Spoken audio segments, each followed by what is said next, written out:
If you love warm bread on a cold day, then you're going to love this recipe for homemade bread. I start by grinding my wheat into flour. This grinder is called a whisper mill, but don't let the name fool you. When you turn it on, it sounds more like a 747 coming in for a landing. I grind a few cups of wheat. Then in my mixer, I'm going to add 1/3 cup honey, 1/3 cup applesauce. This is applesauce I bottled last year. It's darker in color because it has some cinnamon mixed in with it. 1 tablespoon of salt. It sounds like a lot, I know, but this recipe will make 3 medium-sized loaves of bread or 2 large loaves. 1 tablespoon yeast and 2.5 cups very warm, not hot water. If you are mixing this by hand, then proof your yeast first. I'm using my mixer today, and so I'm not going to proof my yeast. I start by adding the water, the applesauce, and the honey.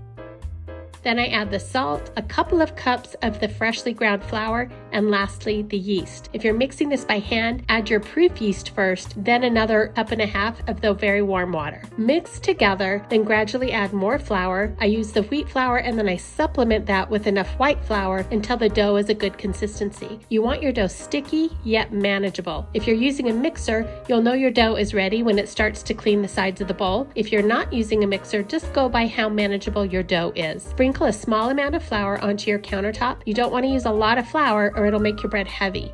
Knead in just enough flour to make your dough easy to shape. Divide your dough into loaves and place the loaf into your bread pan. Cover and let those rise until doubled, about 45 minutes. Preheat your oven to 350 degrees. Once it's preheated, place your loaves into your oven and bake for 35 minutes. When your bread has finished baking, let the loaves sit in the pans for about 5 minutes and then remove the loaves and let them finish cooling on a baking rack. For pretty slices, wait until your bread has completely cooled before you slice it. However, we've never been able to wait that long. We love fresh, warm bread. We're also huge fans of sourdough bread, and I'll link my sourdough bread recipe below. I hope you enjoyed this one. Thanks for watching.